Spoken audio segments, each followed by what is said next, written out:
Oui, bonsoir, bonsoir, oh, bonsoir Internet, bonsoir tout le monde, bonsoir. Désolé, je suis mais alors en retard de ouf. En fait, comme je suis un mec qui s'y connaît beaucoup en caméra, j'ai essayé d'allumer la caméra et ça a pas marché. Voilà, c'est aussi simple que ça. Et du coup, c'était un peu le... Ah, mon disque dur. C'était un peu le rush parce que du coup je ne comprenais pas quels les chiffres voulaient dire quoi et comme je sais pas quoi changer comme paramétrage, ça a été très long et très fastidieux et beaucoup de stress pour pas grand chose finalement. Alors, on se retrouve ce soir pour le débrief de l'épisode 3 de Bravo les rôlistes, l'île parallèle que j'ai nommé comme ça, qui est dispo depuis aujourd'hui sur YouTube pour les personnes abonnées, qui est dispo en rediff pour les gens abonnés sur Twitch. Et ça y est, ça y est, tout est réglé. Bonsoir, bonsoir tout le monde. Salut, mes salutations distinguées. Baobab, c'est Baobab 612, ok, en fait c'est facile. Coucou maman, bonjour tout le monde, bonjour la mode, comme dit Nico. Bonjour la mode. Bon, donc du coup, c'est réglé, tout va bien, et on va faire le débrief. Je suis aussi fatigué que dimanche. Le travail ce matin, ça a été super dur. J'ai dû expliquer à quelqu'un comment faire des marchés publics, des engagements, et comment faire des décomptes, et j'étais fatigué. Mais c'est bon, on va se requinquer, et on va parler du coup de ce qui s'est passé. Dimanche. J'espère que tout le monde entend bien. S'il y a des problèmes de son, n'hésitez pas. Vous remarquez qu'en haut, il y a l'annonce de la date, mais pas le lien pour réserver sur place. C'est normal, c'est parce que c'est pas prêt. En fait, on a enchaîné dimanche et lundi, on a enchaîné des rendez-vous. Et donc, du coup, donc des rendez-vous pour Bravo les rôlistes, justement. Je ne peux pas en parler parce que, voilà, pour l'instant, on n'a pas fait d'annonce officielle, mais on travaille sur d'autres projets et d'autres émissions actuellement. Et donc, j'avais rendez-vous avec des gens qui m'ont fait des retours super sur l'émission numéro 2, sur la tour de Baltafion. Et j'ai dit, dans l'Hôtel Dieu, là où je fais de l'escalade et que je bois des verres, j'ai dit la tour de Baltafion très fort dans la zone de café. Donc je me suis senti très con et j'ai fait bon, je vais aller dehors parce que c'est professionnel, je vais aller mettre tranquille dehors. Du coup voilà, donc on a enchaîné, donc on n'a pas encore mis en place les trucs de réservation, mais tout bientôt ça sera prêt. Alors, on va parler comme d'habitude, on va faire 3 points, on va faire les stats, la technique et le point sur l'histoire. Et quelle histoire, mes aïeux, quelle histoire. Sur les statistiques, alors, on a de bonnes statistiques, en fait comme d'habitude, c'est juste que c'est des statistiques qui sont vraiment très particulières, vraiment très différentes de d'habitude.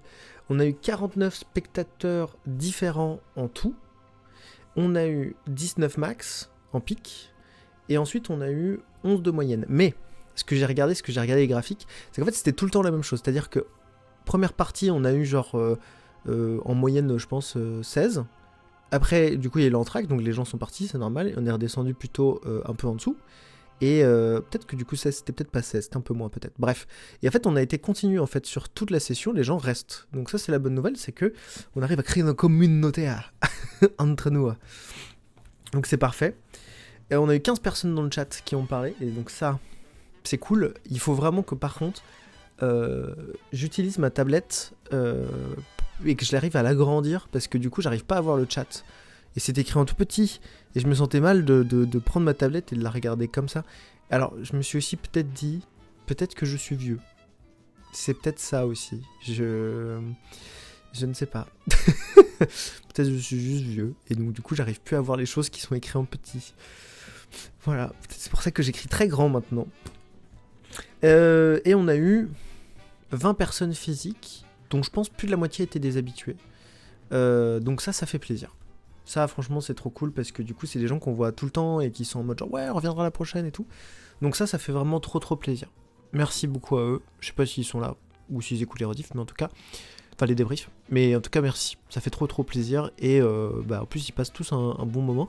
Et les gens qui viennent et qui découvrent, il y a un mec qui est parti de la soirée à la fin en nous disant ah putain, c'était trop bien.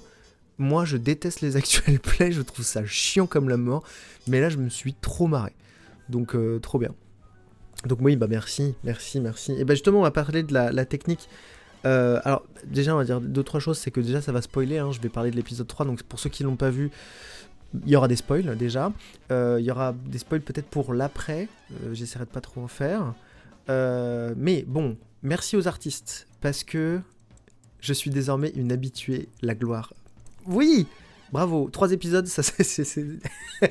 Moi, 2 fois, c'est une habitude. Voilà, c'est clair et net. À partir du moment où tu fais des choses 2 fois, c'est une habitude. Donc 3 fois, c'est presque des fanatiques pour moi, tu vois. Enfin, vous êtes des fanatiques. Non, mais en tout cas, merci beaucoup de venir à chaque fois. Ça fait trop plaisir de vous voir. Les gens qui viennent régulièrement, ça fait trop plaisir. J'essaye de prendre du temps à chaque fois pour discuter avec les gens, en tout cas au début de la séance. Mais je réfléchissais à me dire, est-ce qu'on ferait pas un temps un peu plus posé, tu vois. Genre au début, en fait, nous, on se met derrière notre truc. Moi, j'essaie d'aller voir les gens, de discuter dans le public, mais les artistes, c'est vrai qu'on se met souvent derrière vite notre table. Et je me suis dit, ce serait peut-être pas con qu'on prenne un temps pour aller, peut-être, je sais pas, boire un coup, discuter. Bref, je me suis fait cette réflexion à vélo tout à l'heure, mais pourquoi pas, parce que bah, j'aimerais bien apprendre à voir qui vient nous voir, quoi. Et pourquoi aussi, parce que ça pourrait être intéressant. Et 4 fois, c'est l'addiction. Moi, je suis déjà addict. Je sais pas vous, mais bon, moi, je suis addict à ma propre émission. Mais après, ça, c'est comme moi, ça c'est mon ressenti. Oui, donc merci aux artistes parce que en fait, il faut savoir qu'ils ont tous des semaines de bâtards en ce moment. Ils n'arrêtent pas de courir entre les spectacles et tout. Valentin prépare le sien, Sarana elle fait sa tournée dans toute la France là. Alex elle gère, genre, elle fait 70 heures semaine entre Bravo les rôlistes et ses spectacles et donc du coup c'est hyper fatigant. Moi je suis devenu une abonnée de la chaîne parce que je suis fan. Oui. Mais tu es fan de ton fils, donc on va dire que ça compte. mais en tout cas je le prends très personnellement et ça me va très bien. Merci beaucoup maman. Momo. Et c'est très gentil de venir à chaque fois. Tu ne te sens pas obligé, cela dit. Donc voilà, nos artistes sont extrêmement épuisés. Amy elle fait 12 spectacles d'impro par semaine, plus son taf, plus ses spectacles d'humour, donc ça doit être méga dur. Et Salcoin n'a rien à dire d'ailleurs, parce que Salcoin lui il est très addict, il vient même en avance, c'est-à-dire que lui il débarque le vendredi soir pour nous aider, donc vraiment c'est un gros addict. Et merci beaucoup du coup à Alex parce que on était éclatés, vraiment on était éclatés, elle était malade et tout, enfin c'était super dur. On s'est dit on va crever mais on a tenu le coup parce qu'on a bu beaucoup de café et du coup merci beaucoup bénévole parce que bah justement Salcoin il est venu comme tous les émissions il vient le vendredi et il nous aide tout le week-end en nous donnant de l'amour beaucoup et il vient le dimanche pour monter la salle, il met tout, il nous aide à tout monter, la dernière fois il nous aidait à démonter, là il a dû partir parce qu'il avait un train, mais merci beaucoup à lui, merci beaucoup à Mirkos Mathieu qui n'est pas là ce soir et sa copine qui sont venus nous aider.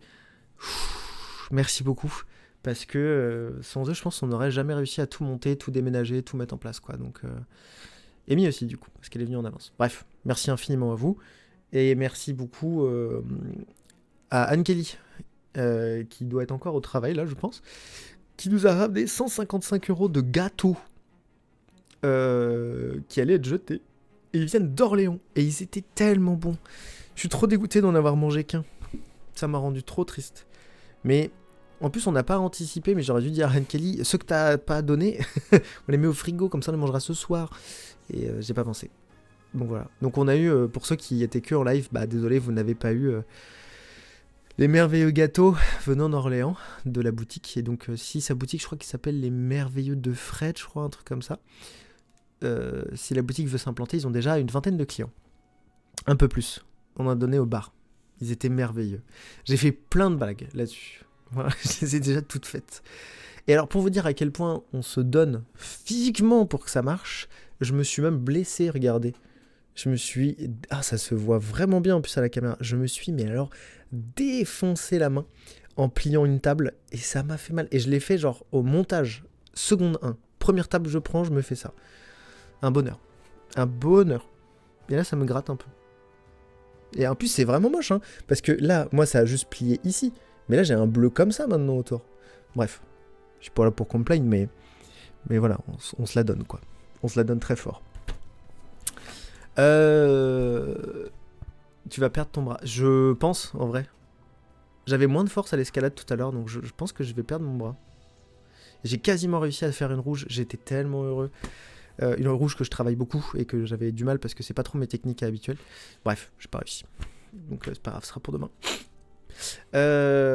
Du coup, d'un point de vue technique, chapitre 2 du débrief. D'un point de vue technique, c'est ultra cool parce qu'on est de plus en plus prise rouge-violette. Oui, très exactement celle que tu as vue samedi. Les prises rouge-violette. Et j'ai retenté la verte. Mais comme je voulais me concentrer sur la violette, je suis resté dessus. Et j'arrive juste pas j'ai réussi à attraper l'avant-dernière et puis il y a mon bourrelet droit. Mon bourrelet droit qui est tombé un peu plus et donc je suis tombé. Ça me fait perdre l'équilibre. Bref. Du coup, sur le point de vue technique, on commence à être vraiment opérationnel. On arrive vraiment à être en temps et en heure pour les artistes, c'est-à-dire que quand ils arrivent, le son est prêt. Enfin, tout est prêt pour qu'en fait on teste le son plutôt. Et les caméras, même les caméras étaient prêtes en avance. Donc ça, c'est trop cool parce que on est carrément moins dans le rush que par exemple pour la première, où genre on finissait et on enchaînait. Donc là, ça fait trop plaisir parce qu'on peut enfin souffler et se dire la vie c'est dur, mais ça va. Seul problème qu'on a. Attendez, je sais plus dans quel sens je l'ai dit. Pas sur le son, ouais, voilà justement, pas sur le son. On n'est pas très opérationnel sur le son parce que malheureusement, comme on n'a pas de régisseur et qu'on fait tout nous-mêmes et qu'on a fait le choix, on a fait 2 choix qui sont à reconsidérer aujourd'hui. Enfin 3 choix. Le choix de ne pas avoir de régisseur ou régisseuse, peu importe le genre. Ça c'est un choix qu'on remet en question. Deuxième choix, gérer nous-mêmes. Ça c'est parce qu'on n'est pas suffisamment formé pour le faire. Et 3, donner trop de liberté aux artistes, parce que du coup je leur ai dit le principal c'est que vous soyez confort. Et donc je leur ai dit bah voilà, si vous voulez parler comme ça, vous faites ce que vous voulez, sauf que bah en fait ça marche pas du tout, parce que en fait l'idée c'est que en prise de son, normalement on bouge pas, et en fait quand je fais un test comme ça, bah, je conserve ma position, comme ça bah, en fait le son est toujours le même, c'est juste que je crie, je vais repartir en arrière, et si je chuchote, je vais plutôt me rapprocher pour faire de la SMR quoi. Donc voilà, c'est la vie, c'est pas le paradis, mais bon bref, on réfléchit à ça parce que ça a provoqué des problèmes dans l'enregistrement. Dans l'enregistrement, le son sature beaucoup. En particulier sur Amy et Lilian, parce que on avait un problème de gain au début, donc j'ai tout mis à fond et j'ai redescendu progressivement, mais ils avaient leur gain encore très haut, et même trop haut. Et quand on a fait la régie, en fait ils parlaient comme ça, et en fait pendant l'émission ils se sont mis comme ça. Et donc forcément bah, le son était complètement différent et il a saturé de ouf. Donc voilà, donc dans la rediff, bah, j'ai cut en fait les endroits critiques, j'ai diminué le son, mais comme c'est une saturation, je peux pas moduler le son par le bas et supprimer en fait ce son en fait, c'est pas possible de le modifier, voilà, je peux pas le moduler. Donc tant pis, pour cette fois, on a quelques endroits où c'est un peu hardcore, en tout cas au début quand on fait bonjour, c'est le bordel. Mais voilà, donc on s'est noté et on réfléchit donc à aller vers la professionnalisation finalement quoi. Vers la prochaine étape, un peu plus vite que prévu, mais pourquoi pas. Ça nous pose question, mais en tout cas, j'ai grand hâte, parce que moi, ce qui m'arrangerait d'avoir un régisseur, c'est aussi de pouvoir souffler. De me dire, bah ok, la personne gère son truc, et bonsoir Anne-Kelly. Ah, on parlait de toi. Tout le monde dit bonjour et merci à Anne-Kelly, parce que c'est grâce à elle qu'on a eu les gâteaux. On parlait de toi en disant que c'était trop bien d'avoir des gâteaux, et qu'ils étaient trop bons les gâteaux. Je me suis perdu. Et je suis juste dégoûté d'en avoir mangé qu'un. Voilà, j'ai hâte d'en manger d'autres, des gâteaux. Des merveilleux en tout cas. Next time. Parfait. Donc voilà, moi j'aimerais bien voilà, ne plus avoir ça en tête. J'aimerais plus pas avoir ça en tête, comme ça moi je peux dérouler ma vie et ne me concentrer que sur le scénario, et même parce que du coup 1 heure avant le spectacle, j'ai pas le temps de me poser et de lire en fait ce que je voulais faire, relire mes infos, etc. Donc elles sont un peu moins fraîches dans ma tête. Ils étaient merveilleux, mais j'ai pas mangé. Eh ouais. Et bah, la prochaine fois, on en aura plus. La prochaine fois, on leur demandera 250 €. Je déconne. Je déconne. J'espère qu'ils feront pas autant de jets la prochaine fois. Sachant qu'on a dû en jeter ici, donc je suis très triste. J'étais les chercher dans la poubelle et je les ai mangés. Bref, c'est dégoûtant. Ah oui, et puis un autre truc qu'il faut qu'on réfléchisse. Vous en rajoutez que 49 ce soir. Ah, voilà. Que de gâchis. Que de gâchis. Alors que si tu revenais à Rennes, tu nous les offrais ces 49. Ouais, du coup, je disais, un autre problème qu'on a sur la régie, c'est le soleil. Alors attendez, j'ai marqué quoi là ? J'ai marqué Jadé, mais ça veut rien dire, je crois. On a un problème, c'est que le soleil arrive. Et le soleil descend à l'est. Non, à l'ouest, parce que c'est l'est le pays du soleil levant, et donc c'est à l'ouest qui descend. Et donc le problème, c'est que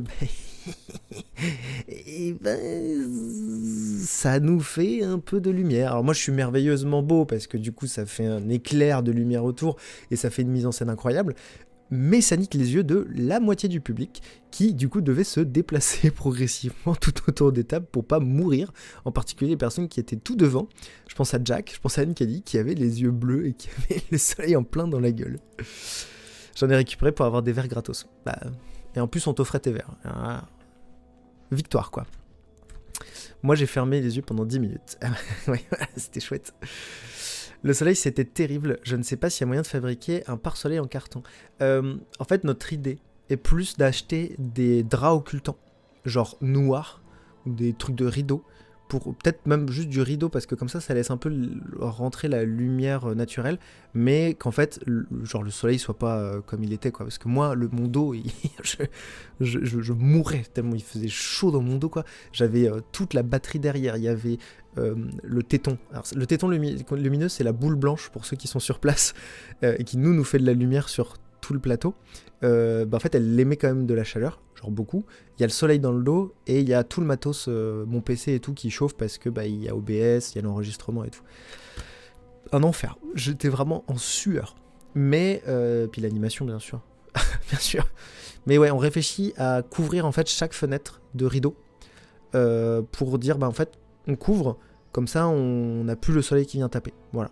Ou d'autres paramètres. On y réfléchit, on est en train d'y travailler. On en a fait une réunion rapidos hier à l'Hôtel Dieu, à The Roof, à Rennes, pour du coup voir ce qu'on pouvait faire. Et on va faire des tests quand on pourra, du coup, directement des ordres pour voir comment on peut cacher le soleil.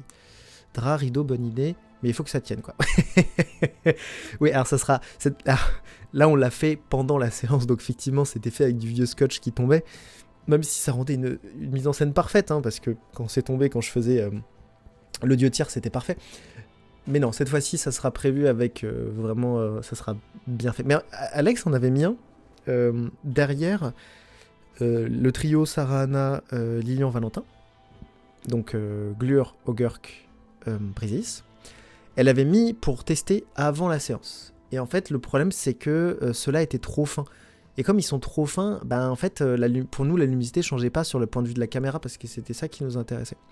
Donc là, c'est mort. On va prendre un truc occultant là, de ouf, là. Comme ça, on n'aura plus le soleil. Et vous serez pas obligé de vous déplacer de chaise en chaise ou d'aller dans le fond, là, sur le canapé, en disant est-ce qu'on peut aller sur ta table, monsieur l'inconnu, parce qu'on a besoin d'espace et on veut pas mourir du soleil. Bref, on va travailler ça pour que ça soit plus agréable. Et je me discutais avec Donovan, et l'année dernière, ils avaient pas de... Comment on appelle ça ? C'est pas une ventilation, c'est une clim. Ce que je prends quand je dis bonjour aux gens au Super U. Eh bien, il a une clim qui est maintenant fonctionnelle. Et du coup, en fait, peut-être que pour les prochaines fois, ce sera pas con de l'activer, parce que à la première, on a vu très chaud. Et là, on va avoir de plus en plus chaud pendant l'été. Donc, ça va être chouette. Voilà, ça c'était le point de vue technique. Et il y a un autre truc, non ? Ah ouais, si, en fait, j'ai pas marqué Jadé, j'ai marqué Jack. Parce que du coup, on a un influenceur rennais streamer qui vient une fois sur deux pour l'instant, il est venu à l'épisode 1, il est venu à l'épisode 3, et sinon il essaie de suivre directement, ça va être incroyable, ouais ça va être incroyable cette clim. Du coup il vient en fait nous voir, et en fait à chaque fois, je me dis, à chaque fois que je fais un stream, je me dis, il faut que je le raid, même si on a 4 personnes. Ce Jack, alors son pseudo sur Twitch c'est Jack Chiwak. Je vous l'écris comme ça, vous voyez bien à quoi ça ressemble et son niveau d'humour. J'avais regardé son stream hier, c'était extrêmement marrant. Voilà. Donc il faut que je pense à le raid et ou qu'on ait un régisseur qui peut le faire. Le vrai influenceur c'est Linky. Ah c'est le chien. Je crois que c'est juste Link. Hein. C'est Link le chien. J'avais voté pour ce pseudo à l'époque. Ah, quelle catastrophe. Quelle catastrophe. Bon, en tout cas, il le porte très bien, ce pseudo. Et donc, il faut que j'ai faudrait qu'on ait quelqu'un de la régie qui puisse du coup le raid.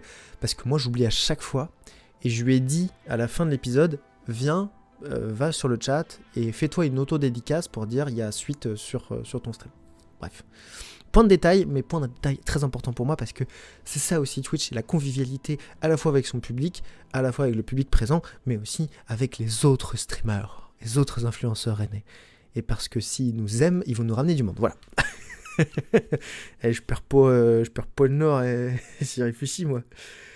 Bref, on a parlé de la technique, on a parlé des stats. Attention, on va rentrer dans la partie spoiler, parce qu'on va parler du scénario. Et j'ai parlé des merveilleux déjà pour dire qu'ils étaient formidablement merveilleux. Alors, je vais boire de l'eau parce que j'ai soif. J'ai soif. C'est un épisode particulier parce que déjà tout le monde a été éclaté de fatigue. Je l'ai déjà dit, je le redis. Tout le monde a été éclaté. Donc du coup, c'est plus difficile, contrairement aux autres fois. Où on s'attendait pas à ce qu'on allait faire, on était trop content d'être là pour jouer et tout. Bah là en fait on était surtout en mode genre, on est trop content d'être là, il y a du monde, c'est trop bien, mais en fait on est fatigué et on sait pas comment on va réussir à se redonner de l'énergie. Ça c'est très dur et nous on fait du spectacle vivant assez régulièrement, c'est vrai que c'est un truc qui est hyper dur, c'est que si nous on n'a pas d'énergie, c'est impossible de la donner au spectateur et le spectateur va jamais nous rendre d'énergie. Donc en fait c'est un cercle vicieux. Donc moi j'ai essayé de me foutre 3 coups de poing dans la gueule là avant de monter sur scène là, et j'ai essayé de redonner tout de suite du peps. Mais du coup j'ai commis des erreurs en termes de rythmique et je m'en suis rendu compte au fur et à mesure. Et je vais expliquer. Parce que du coup on a eu un épisode qui était très loristique, très lore, très basé sur les personnages. C'était pas du tout une chose voulue en avance, mais j'avais disséminé en fait à droite et à gauche des petits éléments de détail un peu plus précis sur le lore de chacun. Donc pour Glure c'était le fait que le général Mascu est comme quelqu'un qui a monté un complot contre elle et elle est la seule victime, même le seul meurtre qu'elle voudrait commettre c'est sur lui. Donc j'ai glissé quelques trucs et puis en fait la quête est plutôt orientée vers elle, cette espèce de quête secondaire. Après, au vu des évolutions des personnages, en particulier du coup de Briseis, qui a un côté très obscur, on l'a compris au fur et à mesure, mais qui a un côté très lumineux aussi maintenant, en tout cas qui cherche à avoir un côté lumineux,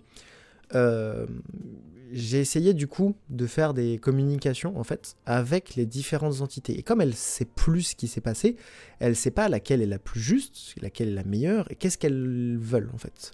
Et il y en a une qui commence surtout plutôt à prendre contact. Parce que pour l'instant, la connexion est encore un peu faible. D'où le « Allô » que j'ai réfléchi sur scène. Voilà. Allô. Allô, est-ce que tu m'entends? Ça, j'ai eu l'idée sur scène, je trouvais ça marrant d'avoir un côté un peu appel, tout ça. Je pense que ça a déjà été fait dans 1000 actual play, mais moi je trouve ça juste marrant de le faire en mode genre... le vieux qu'on n'arrive pas à capter. C'est exceptionnel. Ah bah, trop cool. Si ça vous a plu, c'est trop cool. Parce que c'était de la pure impro et j'ai trouvé ça très très marrant. Parce que je voulais pas juste faire oui, bonsoir, alors du coup, voilà les informations, alors, je suis le dieu machin, et en fait, tu commences à arpenter le chemin de la lumière et tout. Alors du coup, il y a la première fois où je l'ai fait sans le rideau, et après quand le rideau est tombé, et que là, voilà, c'était parfait. Mais en tout cas, c'était cool comme moment, et voilà, donc... Bref, ça c'était la partie loristique de Briseis. Elle a aussi rencontré des victimes été victime de ces méfaits précédents. Pareil, je voulais pas en donner trop d'éléments, donc c'est vraiment très ponctué. Et puis comme en plus, ça l'a mise un peu pas en difficulté, mais son personnage s'est mis en difficulté parce que qu'est-ce que j'ai fait, mon Dieu, j'ai terrorisé les enfants. Mais en fait, elle a pas été très loquace avec eux, et donc on n'est pas rentré trop dans les détails. Donc c'était cool. C'était cool parce qu'on a quand même mis des informations. Bipo, sans donner trop d'éléments, il a des frères et sœurs. Et il m'a donné les frères et sœurs. Sauf que il a oublié les frères et sœurs qu'il a créés. C'est pour ça que quand je suis arrivé et que je lui ai donné le nom, il a fait oui, alors attends, oui, Alston, c'est ça, oui, Alston Garrick, oui. Et en fait, il a quelques frères et sœurs. Et donc en fait, mon objectif c'était d'amener potentiellement certains personnages via ses frères et sœurs au fur et à mesure, dont là, un produit toxique dont on ne connaît ni la substance ni la provenance pour l'instant.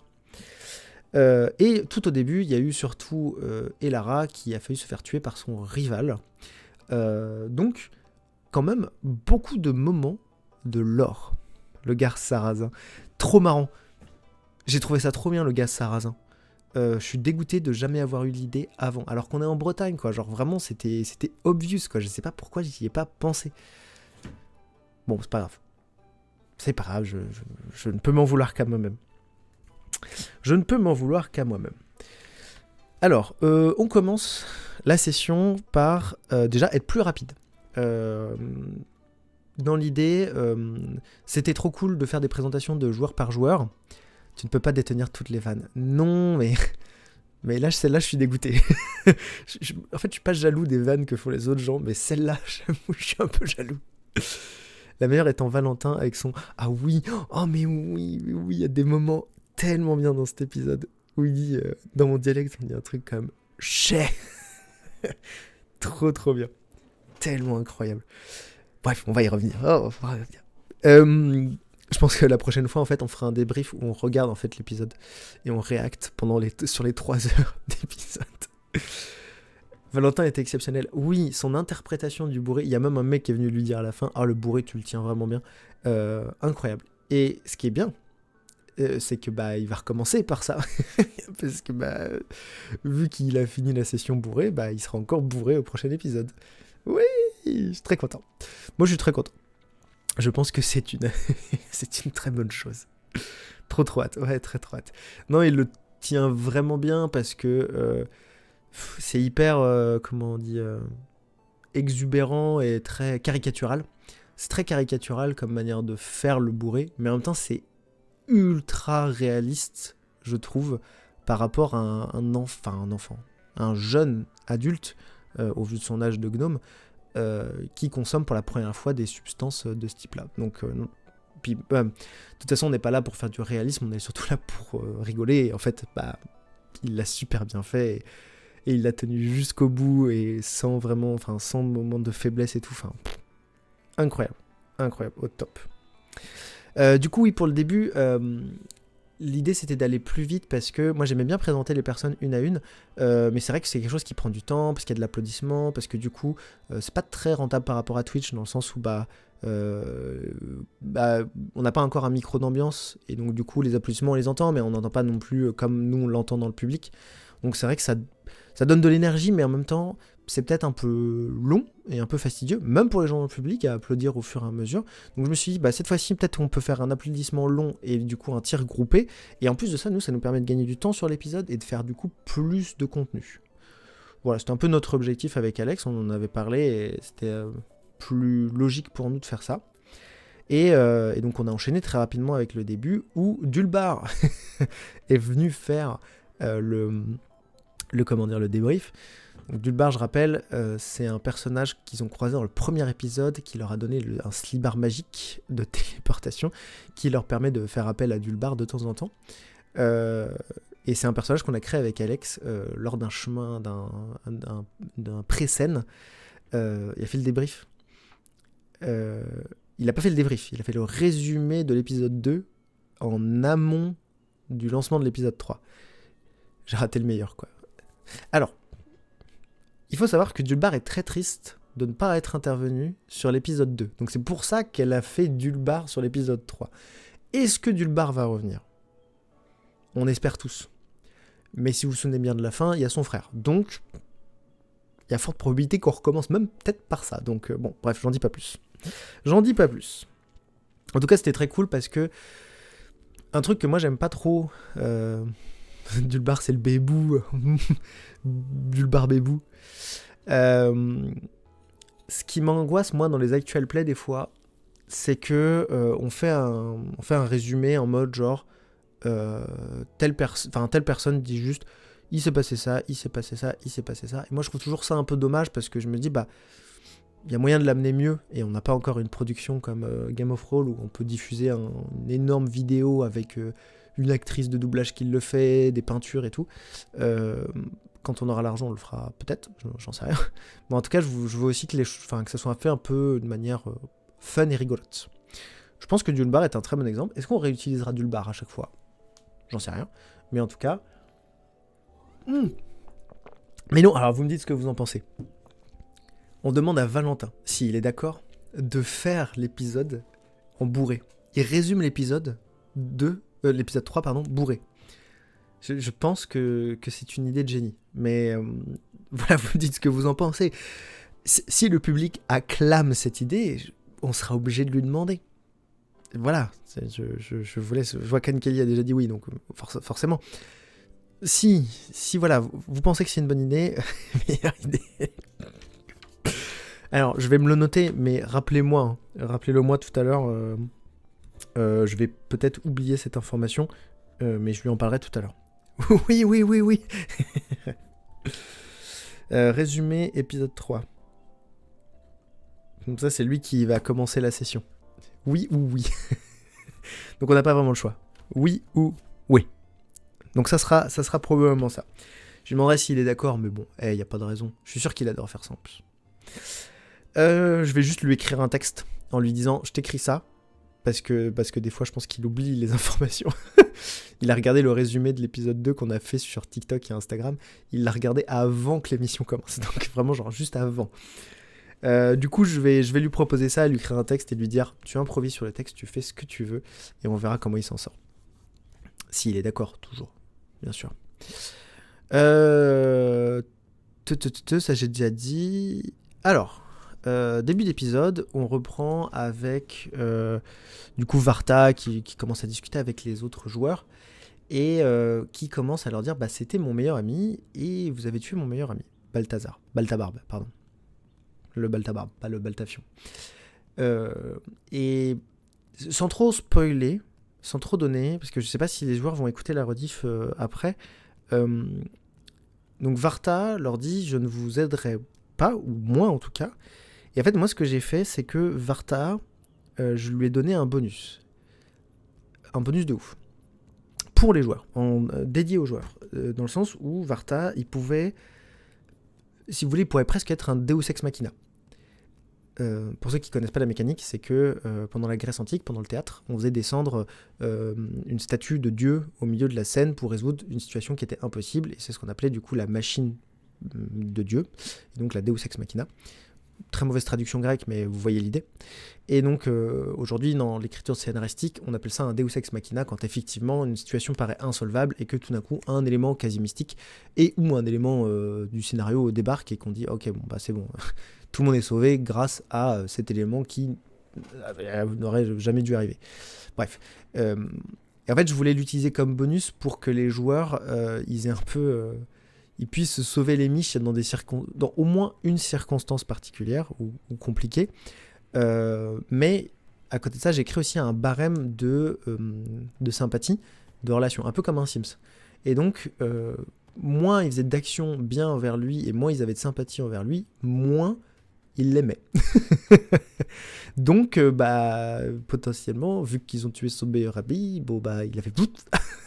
Et du coup, là, pour l'instant, il les aime un peu moins, Et donc, ce bonus, pour l'instant, il est un peu plus en stand-by. Voilà. Peut-être que c'est un bonus qui reviendra s'ils arrivent juste à lui parler. Gentiment. Ils sont très agressifs, ces joueurs. Ils sont très, très agressifs. Ils aiment bien avoir le contrôle. En parallèle, il y a un autre événement qui se passe. C'est Alex qui rencontre son rival. Et Alex et moi, on n'a pas la même conception. Enfin, c'est pas qu'on n'a pas la même conception du rival. Lyon et sa foutue bière. C'est là qu'il a bu une bière? Non, c'est après, c'est à la taverne. Ah ouais, attends, on va venir à la taverne après, là. On va faire événement par événement, là. Mais ouais, ça, on va en parler, ça. Euh, En fait, Alex et moi, on a pas une conception différente du rival, mais moi, je l'ai abordé différemment, le rival. Euh, En fait, le rival, elle, le voyait comme dans Pokémon. C'est-à-dire qu'on est tous sur un pied d'égalité. Non, mais pour la colère envers les PNJ, là. Ah oui, bah oui, c'est... oui, non, mais même tout du long, hein. Tout du long, hein. Baltabarbe, ils l'ont buté à l'épisode 2. Varta, ils l'ont envoyé chier. Les elfes leur demandent de l'aide, ils les envoient chier. Enfin, le groupe les envoie chier. Enfin, le barman, il prend méga cher. Enfin, alors, tout le monde prend cher, quoi. Vraiment, ils vont se faire aucun pote, hein. Ils sont l'inverse de Luffy dans One Piece. C'est-à-dire que Luffy dans One Piece, son truc c'est je suis là et je suis pote avec tout le monde et la vie est trop cool, sauf les personnes qui sont injustes et volontairement injustes. Et eux ils sont en mode genre non, nous on s'en bat les steakos. Nous on traverse Grand Line mais on s'en bat les steaks quoi. Genre juste si vous avez de l'argent on prend, sinon on s'en bat les steaks. Bref, ils sont horribles. Et du coup, Alex et Lara, du coup, elles voyaient, si t'es pas un animal, tu les intéresses pas. C'est vrai, ou un enfant, visiblement, parce que les enfants, ça, tu vois, ils ont failli en prendre un, donc voilà, donc faut peut-être que je mette plus d'animaux. Ah, les araignées, ça ne compte pas, visiblement. On reparlera des araignées, c'est très important, pourquoi il y a des araignées. Ou un enfant qui vole des trucs. Bah oui. Mais ça, je trouvais ça rigolo, ce côté de... Je l'ai trouvé, je trouvais ça rigolo pendant la session, au moment où Valentin essaie de voler 1 milliard de trucs, et qu'en fait, l'enfant, lui, y arrive hyper facilement. Je trouvais ça trop marrant, et ça justifiait, en fait, la presse, c'est-à-dire que l'enfant est un peu d'avance sur eux dans sa recherche. Bref. Donc oui, le rival. Alex, elle le voit comme un rival de Pokémon, c'est-à-dire on est tous les deux sur le même niveau et on se fout sur la gueule et en fait on est vraiment tout le temps, il y a presque égalité à chaque fois. C'est pas que j'ai une vision différente, c'est juste que moi ce que je voulais avec ce personnage, et j'aurais dû lui en parler plus tôt, c'est que je voulais que son rival en fait il soit toujours un tout petit peu plus fort qu'elle, mais qu'elle ait une marge de progression plus forte que lui. Que ce soit à l'avenir, mais même avant. Ce qui fait que lui est très jaloux de son rival. Et donc c'est ça qui crée cette confrontation entre les deux, mais pour l'instant, il est plus fort. Parce que du coup, ça crée un némésis en fait. Ça lui crée naturellement un némésis, parce que au-delà du fait qu'ils soient rivaux, finalement, en mode Naruto, exactement, en mode Naruto. Parce que Sasuke, il est trop fort de base, et Naruto, il a une meilleure évolution après. Et il a aussi des gros power-up, mais... on va pas en discuter. Mais bon, bref. Tu me diras, Sasuke, il a aussi d'énormes power-up après, mais je trouve que chez Naruto, c'est peut-être un peu plus Deus Ex Machina, justement. Bref, passons. Donc voilà, et donc, il lui donne surtout une invitation qui est une invitation à un dîner mondain officiel pour un groupe pendant l'inauguration de la mine, pendant lequel il y a le fameux concert que Ogurk veut voir, dans lequel il y a son oncle. Ça tombe vachement bien. Je dis ça, je dis rien. Je dis juste que ça tombe vachement bien. Donc, il lui remet ça en lui disant bien, j'ai une cible sur le territoire, mais il ne lui précise pas qui. Peut-être aura-t-on plus d'informations après. Et la compétence de disparaître dans l'ombre, elle existe. C'est une compétence des moines obscurs. Alors, c'est pas des moines obscurs, mais de moines des ombres, qui leur permet, en fait, au niveau 5 ou 6, lorsque la luminosité est faible et qu'on ne les voit pas, de disparaître directement dans les ombres. Et vraiment de se fondre dans l'ombre et de se téléporter ailleurs. Voilà. Là, il n'y a pas d'ombre, donc je peux pas vous faire un schéma, mais voilà. Bref. Le lore a déjà commencé, ça tabasse. Mais du coup, il décide de partir ce que j'avais appelé l'île parallèle à la base, qui a fini par s'appeler l'île parallèle étant donné que c'est comme ça que ça s'appellera sur YouTube, je pense. À confirmer avec Alex, mais je pense que ça s'appellera comme ça. Du coup, ils se dirigent sur l'île. Et avant, sur le bateau, je voulais leur laisser quelques minutes pour qu'ils puissent parler entre eux. Parce que je sais pas si j'ai dit dans un de mes débriefs, mais en fait, avant que le jeu commence, je leur ai donné des rumeurs. Chacun des joueurs a écrit une rumeur qui est vraie, une rumeur qui est fausse, une rumeur qui est peut-être vraie, peut-être fausse, et une rumeur libre. Et donc, ils ont écrit des rumeurs par rapport à leurs personnages, que ça soit lié à leur lore ou pas du tout.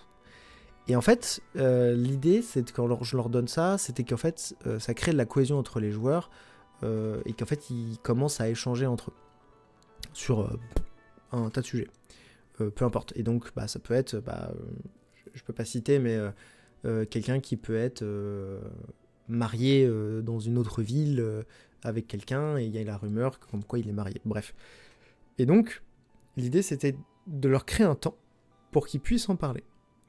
Et il y a eu ce début d'interaction entre Briseis et Glur, où Briseis commence à dire « Ah ouais, t'es sûr que t'as jamais tué personne et tout ?» Et Glur dit « Non, non, c'est sûr, etc. » Et donc, voilà, c'était ça que je cherchais, c'était ce moment où ils commencent à communiquer entre eux sur des sujets qui potentiellement sont liés à leur lore, et donc commencent à chercher les informations. Et finalement, en fait, le centre d'intérêt, ça a été Valentin qui part se branler dans la cabine. Bon, ça... je trouve ça très bien. Juste, bon, dommage pour mon scénario. Ça sera pour plus tard. Et donc il a plein de parchemins de nudes, et il a surtout des cailloux holographiques. Et alors c'est marrant parce que je sais pas si, enfin, j'imagine que ça a fait rire parce que personne m'a fait de remarques, mais moi j'ai eu peur que ça fasse un peu trop ça fasse un peu trop beauf, et que ce soit un peu trop je sais pas, trop grossier. Voilà, moi j'avais peur que ça fasse un peu trop grossier, et je trouve qu'on a toujours flirté avec la ligne où ça allait, quoi. C'était genre juste drôle et pas bigard, quoi.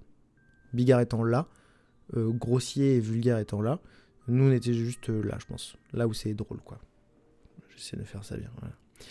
Donc ça va, ça va. Après, moi je suis aussi mes joueurs, hein, donc s'ils vont dans un sens, j'essaie aussi d'aller dans le leur et de créer l'univers avec eux, donc je suis complètement rentré, j'ai pénétré dans son univers, justement.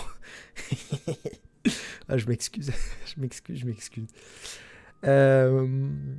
Donc voilà, très intéressant, mais à partir de là, on peut déjà faire un point d'étape, parce que pour moi, cette première partie, elle était maladroite de ma part, parce que comme on a tout de suite, enfin j'ai tout de suite mis un temps très loristique à dit le mec qui a créé la taverne Beat. On y reviendra sur la bite.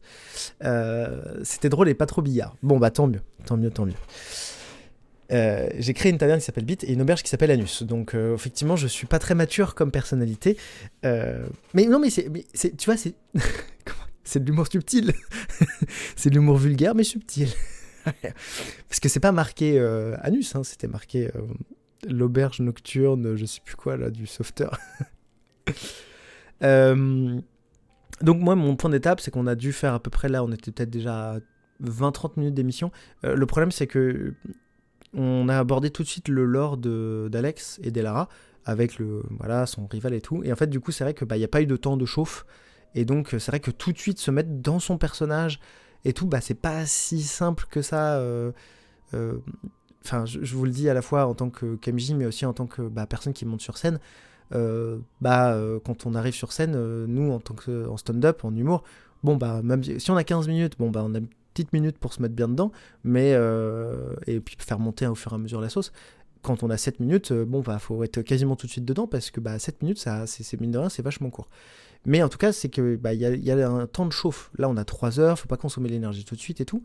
Et donc, moi, je regrette un peu d'avoir abordé ça tout de suite, et je me suis dit a posteriori que c'était dommage, parce que je vais pas laisser Alex le temps de se chauffer. Elle m'a fait la remarque aussi, elle a pas eu le temps de s'échauffer. Donc, je regrette un peu ça, sans que ce soit dramatique, hein, absolument pas. Hein, ça n'enlève en rien à la qualité de ce qui s'est passé.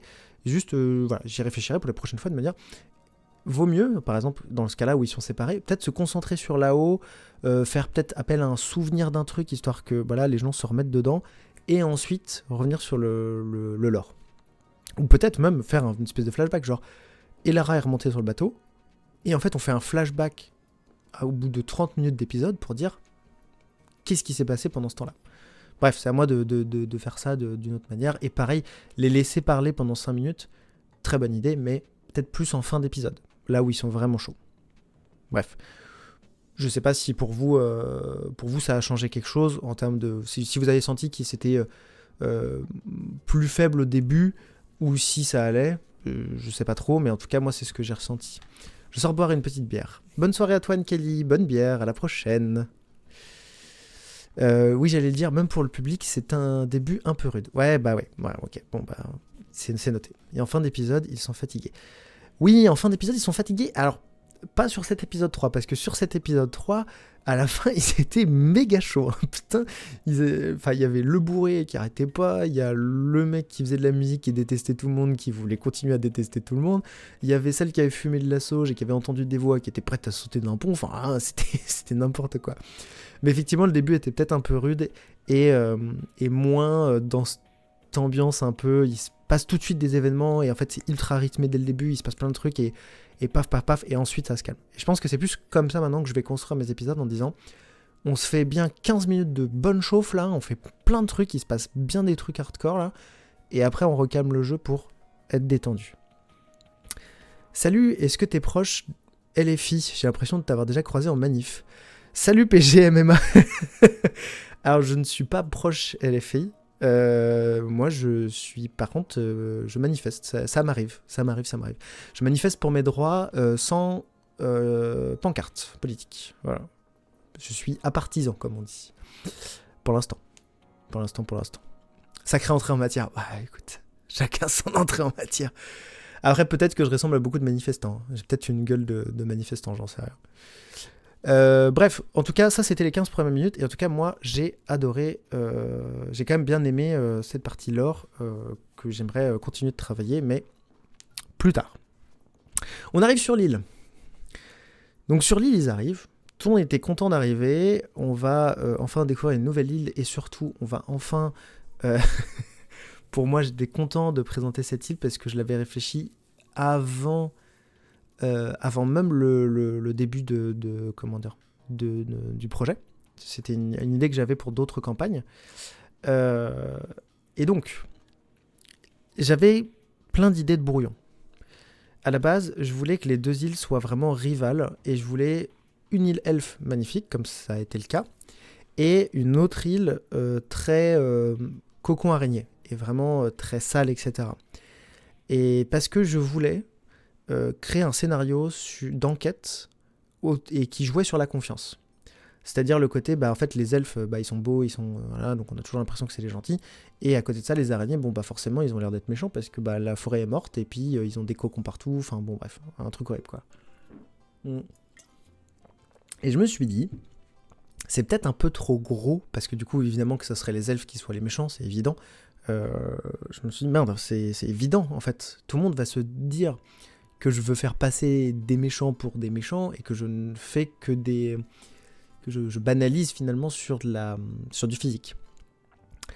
Donc j'ai retiré cette idée de mon brouillon et je me suis dit on va retravailler ça avec le lore que m'ont donné les personnes. Chose audacieux d'ailleurs, les araignées pour un arachnophobe. Alors, c'est marrant que t'en parles. Mais oui, c'est un choix très audacieux de ma part. Parce que je déteste les araignées, je suis arachnophobe, pas de problème. Mais comme moi j'ai pas envie de tuer les araignées, parce que ça reste un être vivant et j'ai pas envie de tuer un être vivant, c'était amusant quand même de l'utiliser pour déjà se faire, espèce de, comment dire, espèce de se soigner par la violence là, je sais pas comment on peut appeler ça, mais se forcer un peu à imaginer le truc et à essayer de se dire allez, on va chercher, ça fait pas peur, c'est pas ça, et justement je voulais les présenter comme finalement les méchants, mais dans le fond, les personnes gentilles. Et je voulais quand même la confrontation. Ça va, voilà, je voulais faire de la confrontation. Je suis pas psychologue, mais je voulais essayer. Et je voulais surtout une créature où, automatiquement, quand tu la vois, tu penses que c'est méchant. Dans tous les JDR, c'est des ennemis. Dans tous les mondes fantastiques, quasiment... dans tous les mondes fantastiques que je connais, en tout cas, c'est des ennemis ou c'est des combattants ou des choses à combattre, etc. Dans tous. Et donc l'objectif, même dans les univers de science-fiction, l'araignée est utilisée comme forme de créature robotique qui fait peur et est utilisée par les méchants. Tout ce qui peut être les ATT dans Star Wars, par exemple, c'est ATST ou ou AT, je sais plus. Bref, les quadripèdes, etc. Bref, il y a un côté très monstrueux que j'aime pas. Bon, bref, c'est mon truc. Mais c'était très... Je voulais utiliser ça parce que je voulais que la confiance soit rompue de base et qu'il y ait ce côté de... Dans les mondes fantasy, dans les actual play, dans les jeux de rôle, si tu vois une araignée, faut la buter. Et là, du coup, aller dans le sens inverse et prendre ça à revers en disant non, c'est un peuple comme un autre. Bref, du coup, j'ai changé complètement mon scénario, j'ai conservé les îles parallèles, j'ai conservé les elfes et les araignées pour conserver cette logique de confrontation entre les deux. Mais je voulais qu'en fait, dans le scénario, on n'a pas eu le temps trop de faire l'enquête, malheureusement, mais qu'en fait, ils s'entendaient bien. Et je l'ai dit très rapidement lors du conseil, c'est qu'en fait, ils étaient en paix, et c'est juste l'arrivée du général Mascu qui a foutu le bordel. Le général Mascu, il a vraisemblablement posé des tonneaux toxiques, et il serait déjà parti. Ce qui a détruit la nature. Et je l'ai expliqué dans l'épisode, en fait, la magie est, est obligatoirement reliée à la nature, et s'il n'y a pas de nature, il n'y a pas de magie. Et donc, c'est pour ça que l'elfe dit, il faut absolument traverser le pont, parce que du coup, il faut la magie. Mais, s'il y a des arbres, tu peux pas faire de mines, d'industrie, etc. Et donc, c'était obligatoire. C'était obligé qu'ils détruisent un espace pour pouvoir récupérer. Et on l'a un peu dit au fur et à mesure, c'est qu'en fait, les guildes commencent à récupérer du terrain sur l'archipel, parce qu'ils viennent d'arriver, pour récupérer des territoires et commencer à implanter de l'industrie. Ils vivent ensemble, car l'araignée était chez les chétanes. Chez le chef, hein. chez la chef. Hein. Alors, ils vivent pas ensemble, parce qu'ils avaient chacun leur île quand même. Chacun avait leur île, mais ils vivaient en harmonie. Dans le sens où, ils commerçaient, ils s'échangeaient des trucs, etc. Juste chacun avait son quartier, quoi. Mais sans... en fait, il y avait du libre-échange. C'était un peu l'espace Schengen, tu vois, des elfes et des araignées. C'est l'espace Schengen. Donc voilà. Donc c'était un peu ça ce qui se passait avant. Tout allait bien. Le général Mascu a posé un truc et il essaie de récupérer ce terrain-là. Et en fait, il rase la forêt d'une manière très rapide, on va dire, et vire du coup les créatures qui y vivent, parce que si tu restes dans le gaz sarrasin, tu meurs. Et donc, c'était un peu la rencontre de l'elfe, et c'est pour ça aussi que j'ai dit, regarde, tu vois une araignée, elle est menaçante, machin. C'était pour créer un peu cette confusion. Et on a surtout retenu l'elfe qui faisait un bonjour, idée d'accent que j'ai eue 10 minutes avant qu'on lance l'émission. Parce que au début, je voulais qu'il soit un peu prétentieux, un peu comme ça. Ouais, comme ça, ouais. Et en fait, c'est venu naturellement après le et je trouvais ça plus marrant. Idée de génie. Merci. Je sais pas si c'est une idée de génie parce que ça a été très long à faire pendant 2 heures. Mais je trouvais ça plus marrant que qui parle comme ça, quoi. C'était un peu plus... Enfin, en fait, je l'ai un peu plus exagéré, finalement. Je l'ai clairement plus exagéré. Et donc, bon, c'était incroyable, parfait. Peut-être que tous les elfes du monde parleront comme ça, du coup. Et du coup, j'ai hâte aussi de rencontrer les nains.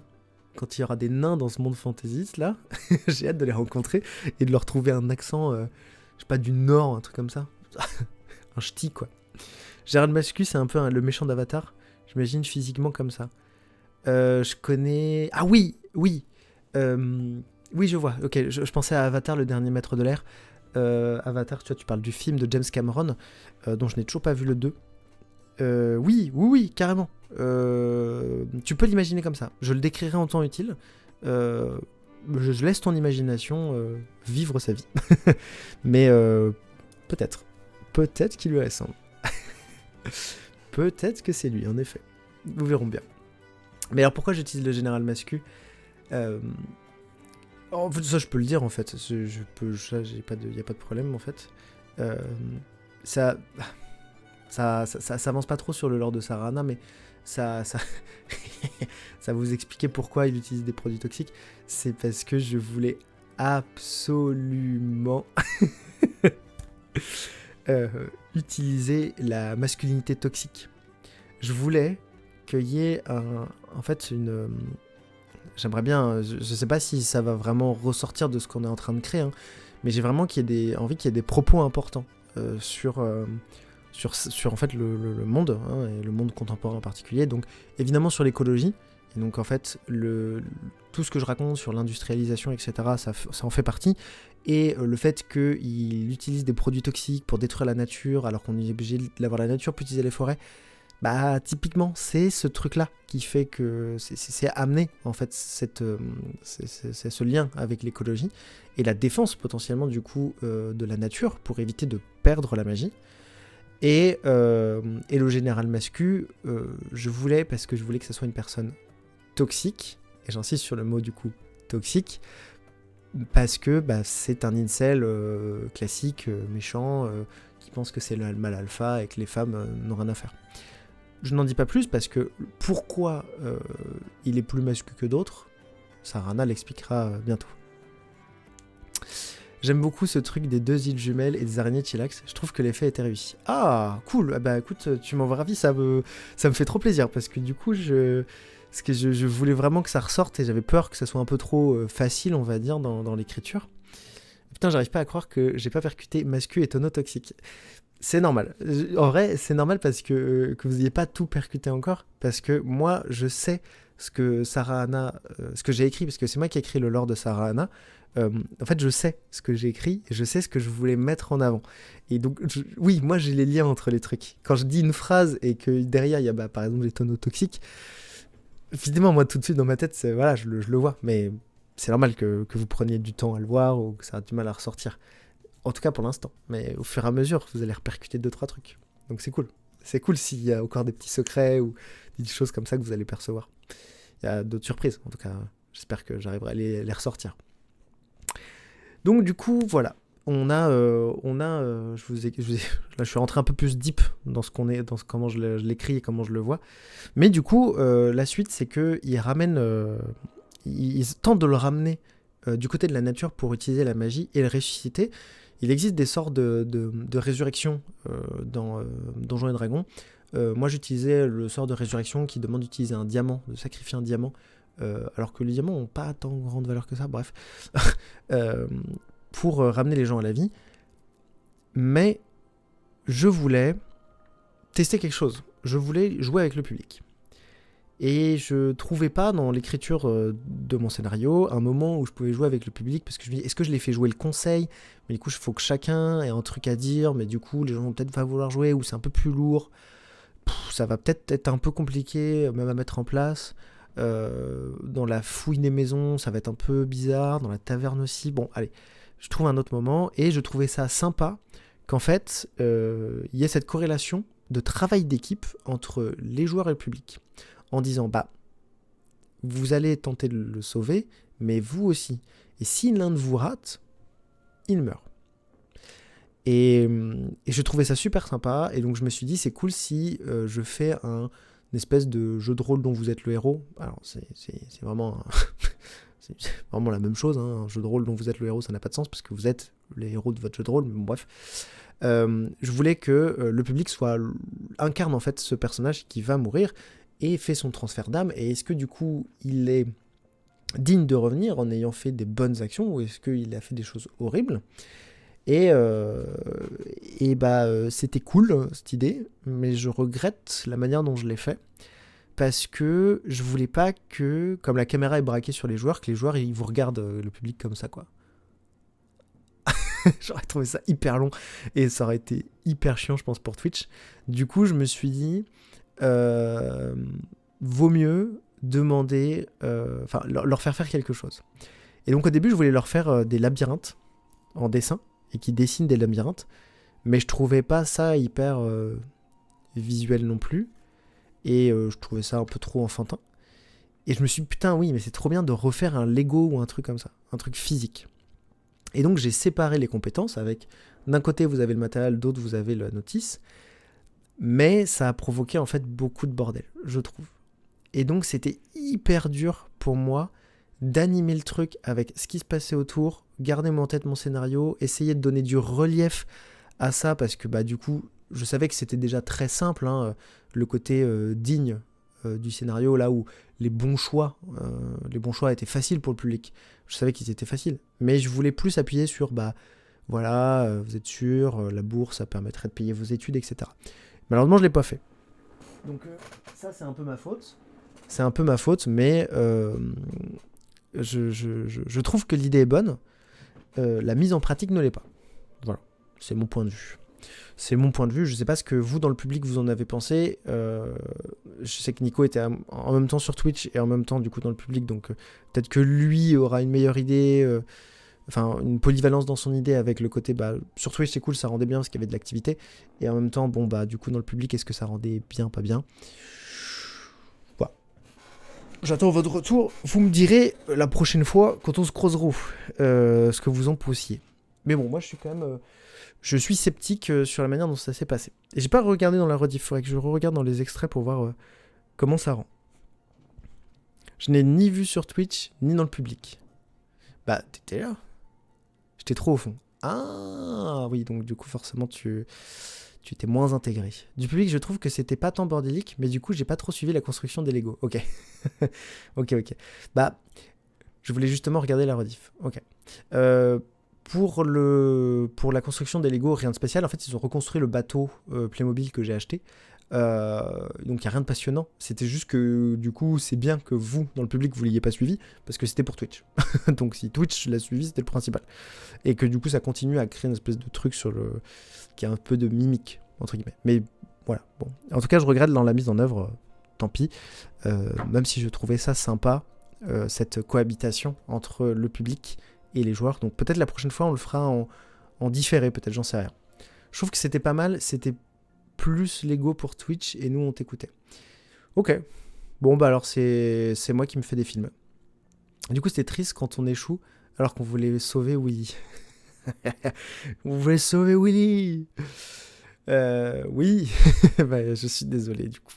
Je suis désolé et c'est peut-être aussi ça qui a manqué, c'est ce côté de le faire en différé pour qu'en fait tout le monde voit que vous aviez envie de le sauver et que par exemple Alex qui avait pas du tout envie de le sauver juste tente de pas le sauver et que vous fassiez non sauve s'il te plaît, et ça aurait été marrant d'avoir ce côté un peu de tenter un peu le sauvetage quoi, et ce débat quoi. Mais bon, peut-être que j'aurais dû alterner en mode genre je vous pose une question et eux ils reprennent la construction du truc.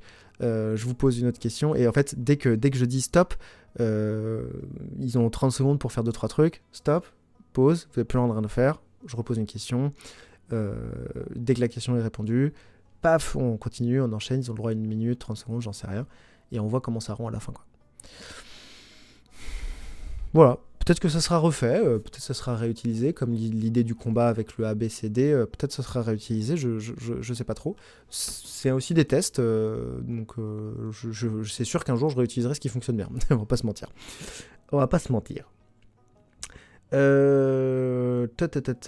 Je sais plus où j'en étais.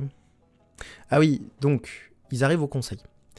Le fait qu'ils parlent tous avec le même accent, ça c'était prévu, mais j'étais quand même content qu'Alex pose la question, parce que du coup ils étaient tous en mode genre ah punaise, pourvu qu'il n'y ait que elle qui parle comme ça et que tous les autres elfes parlent normalement, et que non en fait ils parlent tous de la même manière. Et c'est là où je vais parler d'un truc très important, c'est que ils sont montés et je voulais décrire un peu les elfes. Et je voulais surtout les décrire pas trop longtemps, parce que tout le monde connaît un elfe, j'ai pas vraiment besoin, grande taille, élancé, etc. Oreilles pointues. Mais je trouvais ça marrant que ils aient tout le visage pointu, c'est-à-dire le nez, les oreilles et tout. Et en fait, j'avais pas pensé qu'on puisse faire d'autres remarques que juste ça, en fait. Juste, et c'est pas une moquerie, hein. Je ne me moque pas des nez longs, je me moque pas du tout.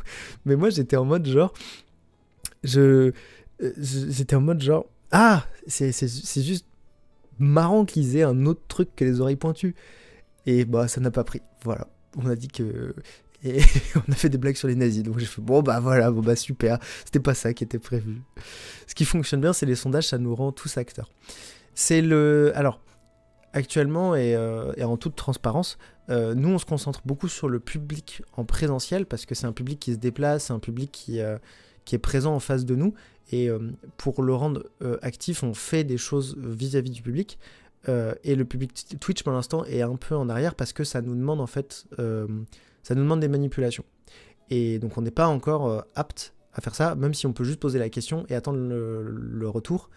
Mais on peut pas attendre trop le retour parce que comme il y a à peu près 5 secondes de décalage, grand maximum, du coup, si on dit A ou B, du coup, si le public répond A ou B et qu'on est obligé d'attendre dans le chat, ça va prendre beaucoup de temps.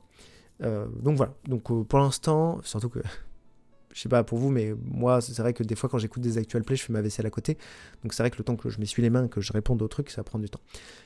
Mais au début de l'émission, j'ai dit, on réfléchit à changer en tout cas de certaines choses sur la production, donc la régie. Et donc si régie il y a, sondage il y aura. Et un sondage, c'est 1 minute minimum, donc c'est difficile d'enchaîner.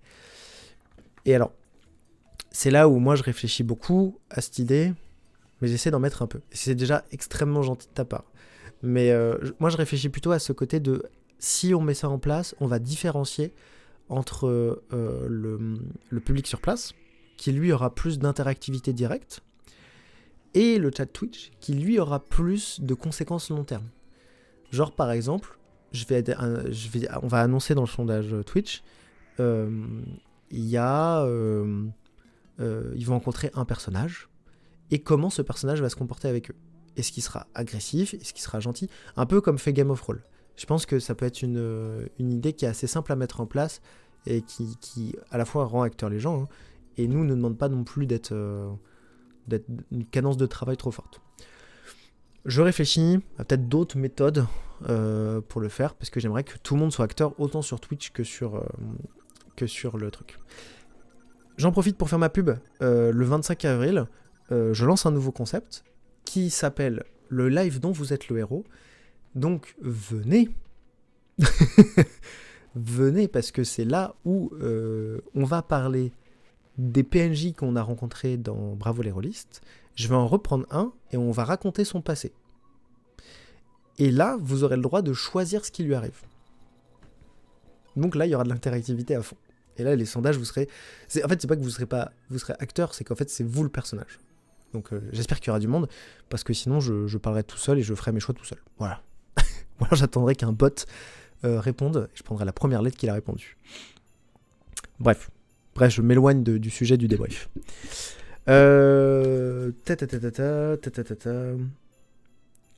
Oui, donc ensuite, ils arrivent chez les elfes, il y a le conseil, plein d'informations sont données assez rapidement dans le conseil, mais du coup, là je rebondis pas dessus parce que j'avais hésité à demander au public sur place de dire si on rentre dans un conseil et que je dis il y a un brouhaha, tout le monde fait un petit chuchotement, mais je me suis dit peut-être que les gens vont pas se sentir à l'aise à juste chuchoter ou dire des trucs, contrairement à la dernière fois où c'était vraiment une phrase par rapport à Balthazar, où tout le monde disait non, c'est moi le vrai Balthazar.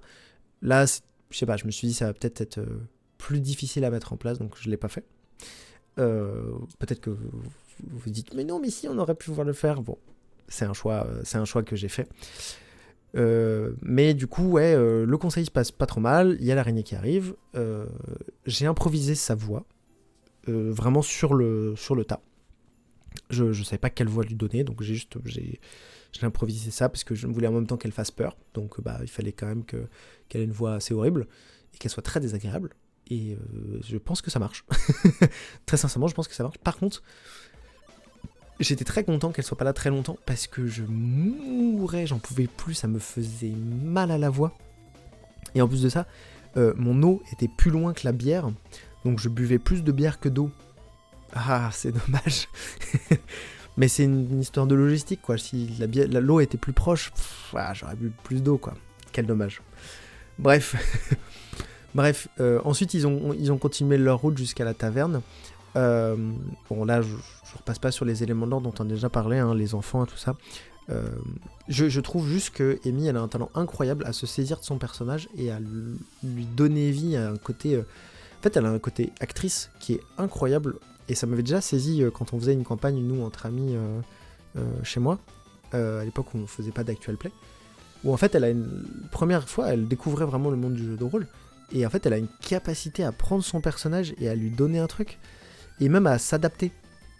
Parce que la première fois, comme elle connaissait pas trop comment ça se passait, elle voulait pas trop intervenir, et donc en fait, elle a fait un personnage qui était hyper antipathique et qui disait juste non mais en fait moi j'ai rien à vous dire, je vais pas vous parler en fait. Et c'était hyper pertinent parce qu'en fait ça rentrait dans un rôle de composition. Non, ça rentrait dans un rôle parfait. Donc voilà, donc formidable. Moi je trouve que voilà, elle a toujours une capacité incroyable. Il faut qu'on dose elle et moi dans le sens où peut-être qu'il faut pas que ce soit trop long non plus. Parce que j'ai un peu peur que des fois ça casse le rythme si on est trop long sur ce genre de truc. Parce que ils ont tous un lore hyper lourd et hyper vénère, un peu dark finalement, mais elle a un truc vraiment darky dark. Et donc j'ai un peu peur que des fois on soit sur un rythme qui soit un peu, pas anachronique, mais en contrariété avec le reste. Mais on va le travailler, ça se peaufine au fur et à mesure. Ton accent d'araignée est cool, ça fait un peu effet Parsletong. Alors je sais pas comment ça se prononce ce mot déjà, je ne sais pas ce que ça veut dire. Donc je vais chercher une définition très rapidement sur internet. Parsletong. Puis on va accélérer parce que ça fait quand même déjà 1h12 qu'on parle.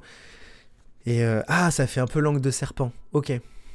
Eh oui, effectivement, ouais. Tiens, j'avais pas pensé. Ça fait un peu comment ça fourche-langue finalement. C'est le fourche-langue de l'araignée. Comment on peut appeler ça? L'araignée langue? La mandibulaire? La mandibulaire. Bref, je m'égare. Je suis content, il faut juste que je le retienne pour les prochaines fois si on les recroise, genre au prochain épisode. C'est fourche-langue en français. Ah, du coup c'est le mot en anglais.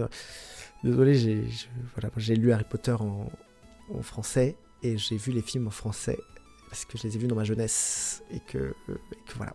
Et donc je les écoute toujours en français. Oui, parce que c'est mon enfance et que du coup je peux pas changer, je peux pas passer en VF. Pareil, Star Wars pareil. Sorry, I'm bilingue. Mais non, mais très bien, comme ça moi j'apprends des nouveaux mots, c'est très bien. Mais en tout cas, un sup. Comment vous dites, vous en français, insupportable? C'est ça que vous dites?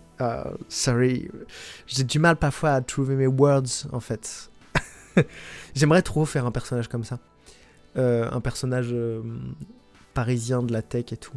J'ai une idée, alors, je sais pas si elle arrivera un jour, hein, mais un jour j'ai eu l'idée de me dire, waouh, on fait une ville parisienne dans le monde de fantasy. Genre, tout le monde est en train de courir, tout le monde bouscule, tout le monde, personne se respecte, tout le monde se parle mal, même le mec qui te sert ton café, il te parle mal et tout.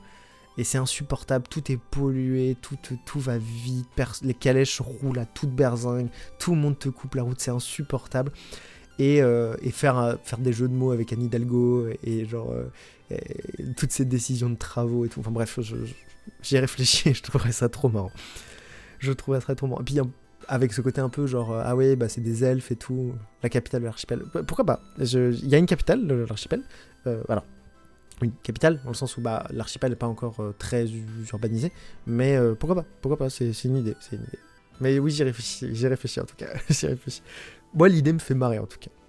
Avec des jeux archipéliques qui se préparent. Oh, mais oui, la bonne idée. Mais il faudrait qu'on le fasse cette année, quoi. Il faudrait qu'ils arrivent à la capitale cette année. Donc c'est le bordel plus. Ouais, mais du coup, il faudrait que ça arrive cette année, parce que sinon ça a moins de sens, quoi. On verra. Du coup, oui, ils arrivent à la taverne, que j'ai appelée Bit. Parce que, en fait, je me suis dit, peut-être que je le ferai pour la prochaine fois, du coup, s'il n'y a pas de jeu de mots, tout le monde va chercher un jeu de mots dans ce que j'ai écrit. Parce que la première s'appelait Anus, donc forcément, il y a un moment donné, tout le monde va y réfléchir. J'ai ri chez moi. mais je sais pas, parce qu'en fait, j'avoue que Bit, j'ai vraiment du mal à le trouver. Parce qu'en fait, c'est pas si simple, en fait, de faire des jeux de mots qui sont en plus un peu logiques, quoi. Parce que si je dis juste Bit pour Bit, ça n'a pas de sens. Donc voilà, donc il faut vraiment que je réfléchisse à ça. Est-ce que je peux faire d'autres jeux de mots un peu plus subtils et moins vulgaires? Ouais, ça peut être une idée aussi, ouais. Ça peut être une idée. Même si, du coup, les gens seront peut-être un peu plus déçus. Nous verrons ce qui sera pour la prochaine fois. Ah oui, parce que alors j'ai reçu un message de Jack. Justement, Jack qui disait... Enfin, c'est pas moi qui l'ai reçu, c'est bravo les rôlistes. Il disait quoi, Jack? Ah bah j'ai supprimé le message. Bit d'amarrage. Ah non mais alors ça... Bit d'amarrage, ils l'ont fait à l'épisode 2. et ils vont... il est en retard le MJ que m'a envoyé Nico. Oui, j'étais en retard, ça va. Mais j'ai rattrapé mon retard. En plus, je vous offre du rab, parce que normalement, je pensais faire 1 heure et on est déjà à presque 1 heure et demie là. Jack. Ah bah, je retrouve plus ce qu'il m'a envoyé. C'est peut-être sur Instagram. Je crois qu'il demandait, genre, quelles seraient les prochaines blagues. Prochain jeu de mots. Bon, je l'ai plus. Je sais plus où je l'ai mis. Bref. Lui aussi veut savoir comment s'appellera la prochaine. La prochaine. Et ben, je ne sais pas. Voilà, j'avoue, je ne sais pas, j'y réfléchis. Et par rapport à ce que tu disais avec Amy, nous on a trop aimé avoir plus de moments axés sur elle pendant cet épisode parce qu'on l'avait moins entendu lors de l'épisode 2. Oui. Oui. Lilian et Amy ont été un peu de côté peut-être sur 1 ou 2 épisodes, ce qui est tout à fait logique et tout à fait normal. Il y aura d'autres épisodes où ce sera comme ça. Je trouve que sur l'épisode 1 ça allait. Peut-être sur l'épisode 2. Mais en fait, c'est un truc qui est très compliqué à gérer, ça. L'aspect de tout le monde a sa place. Tout le monde a sa place à une table de JDR. Tout le monde a sa place partout. Et tout le monde a son temps.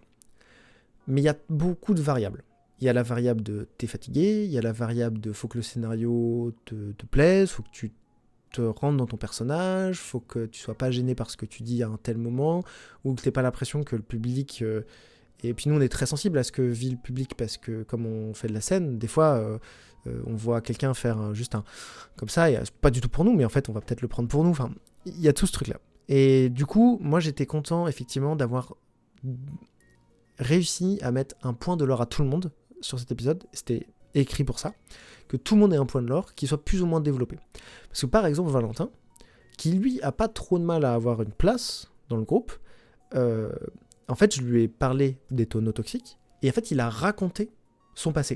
Et c'était trop bien. Je fais, oh oui, mais trop bien, en fait. Parce que du coup, ils en apprennent un peu plus sur lui sans qu'on le force à en parler. Amy, le fait que du coup, je lui fasse parler ses patrons, l'idée de la rendre omnisciente, elle est venue pendant l'épisode, juste à la fin de la saison, la partie 1, quand on a fait l'entracte. J'ai même dit, je suis allé aux toilettes en courant parce que je fais pipi toutes les 5 minutes, et je suis revenu et j'ai dit, attendez, pardon, Anne-Kelly venait d'arriver, j'ai dit, non, excuse-moi, attends, faut que je note un truc, j'ai une idée. Parce que je me suis dit, c'est trop bien, parce que on peut refaire une phase où elle reparle à ses patrons, et en plus elle peut choisir, et donc elle va pouvoir choisir des éléments, et un peu questionner, un peu pour savoir ce qui se passe. Et donc voilà, moi je suis très content aussi que Amy elle ait eu ce truc-là. Et c'est, ce que je disais juste, c'est peut-être des moments plus courts, mais plus réguliers. Genre, peut-être en avoir plus dans une session, mais plus court, histoire que on ait un rythme qui soit tout le temps en mode genre tac, tac, tac, tac, tac, quoi. Pas genre qui soit trop long et trop oscillant. Mais question de rythme, on trouvera notre rythme au fur et à mesure. Mais en tout cas, ouais, trop content aussi pour Amy, c'était trop cool. Et je rebondis pas sur la bite d'amarrage, mais je réfléchis à des jeux de mots, vous inquiétez pas, c'est mon taf. Et c'est là, on est arrivé dans la taverne, et c'est là où je me suis dit, waouh, il y a tellement de trucs. Je savais que cet épisode serait probablement en 2 parties, enfin du coup, les événements se feront sur 2 épisodes. Mais là, j'étais en mode genre, waouh, on a tellement de trucs encore à voir, ça va être chaud de tout mettre. Donc ils sont entrés dans la taverne, je trouvais ça rigolo d'avoir ce côté où la taverne est très grande et donc du coup les mecs qui courent, c'était trop drôle. Enfin ils courent pour aller servir et tout, je trouvais ça trop marrant. Et c'est là où Lilian, je sais pas ce qui lui est arrivé en jouant au Gurk là, mais il était ultra vénère contre le tavernier qui... En fait, pour expliquer, comme ils font que du troc, dans ce temps il n'y a pas de commerce encore là où ils sont, la taverne amère. Oh, attends, je note. La taverne amère.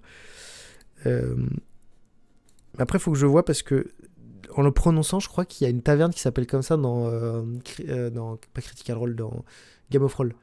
C'est le fromage amer, je crois, un truc comme ça. Ça, le coin doit s'en souvenir. Moi, j'avoue, faudrait que je me rappelle. Parce que sinon, ils vont commencer à dire qu'on les plagie et là, on va avoir des problèmes.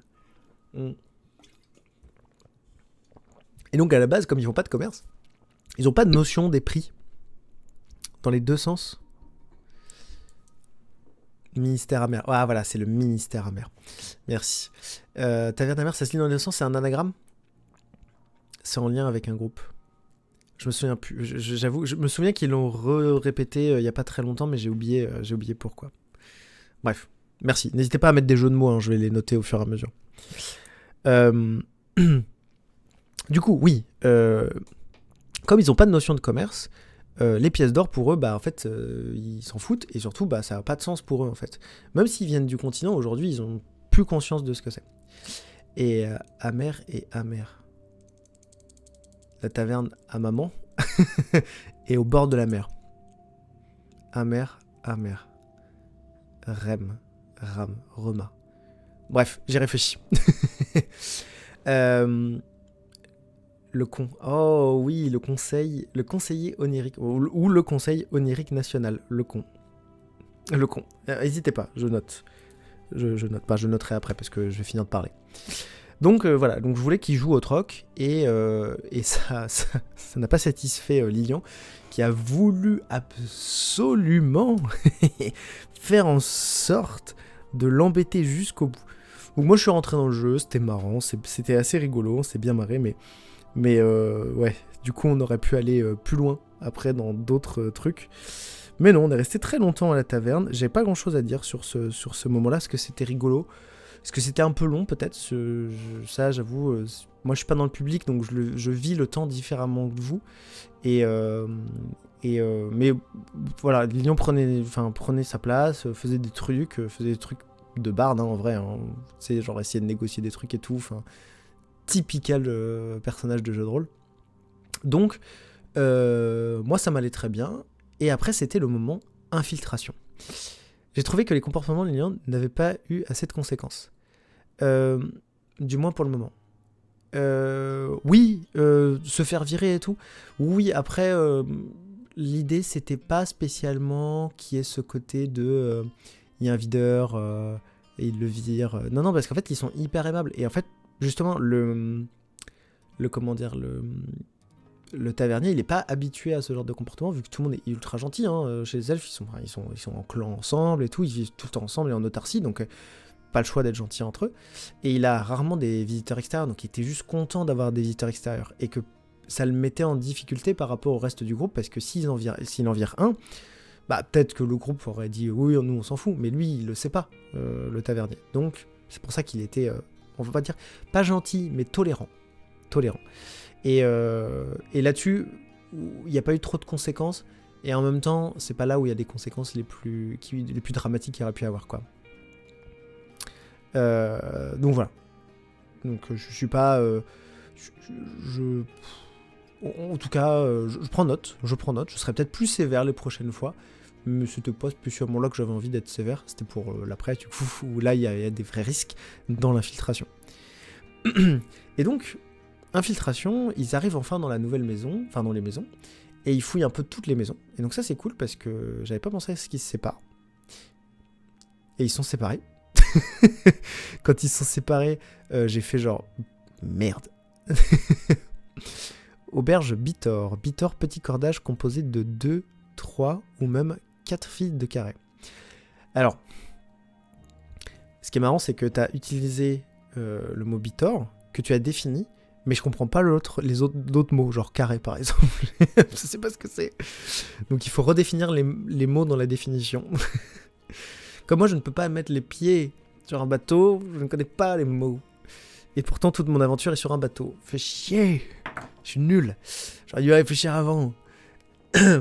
Donc ils font les phases d'infiltration, ils se séparent, c'est trop cool, ça va aller plus vite en tout cas pour les présentations, enfin pour la résolution de l'énigme.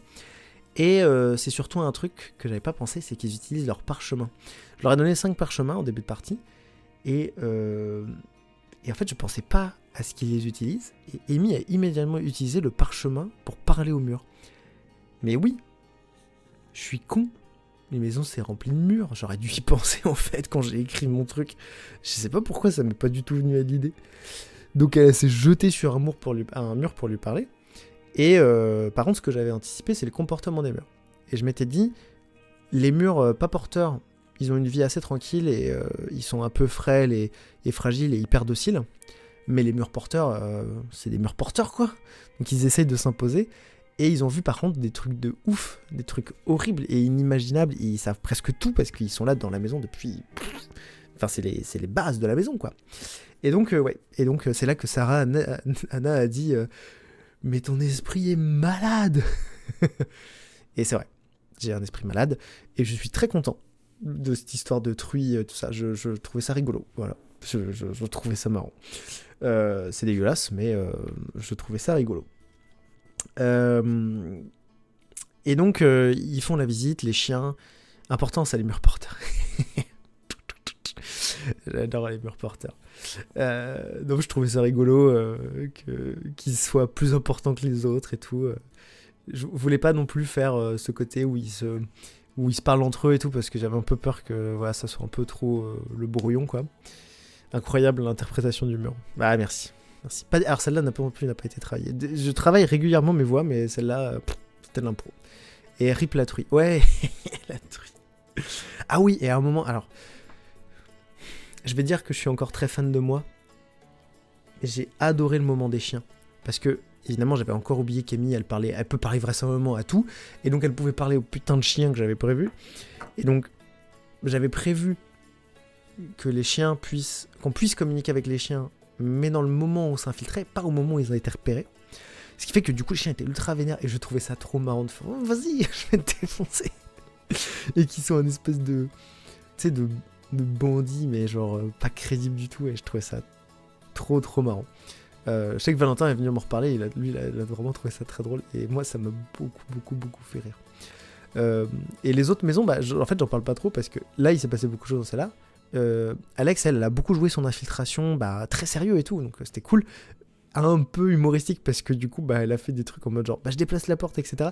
Mais en fait, c'est plus dû à ce que j'avais déjà dit dans l'épisode 2, dans le débrief, c'est qu'on a du mal à se comprendre en termes de spatialisation avec Alex. Donc en fait, du coup, quand je définis un endroit, on voit pas du tout la même chose, elle et moi. Donc ce qui fait que du coup, ça crée des quiproquos de ouf. Donc, il faut absolument que je me fasse un tableau Velleda et je dessine des trucs. Pour bien lui donner l'image en tête.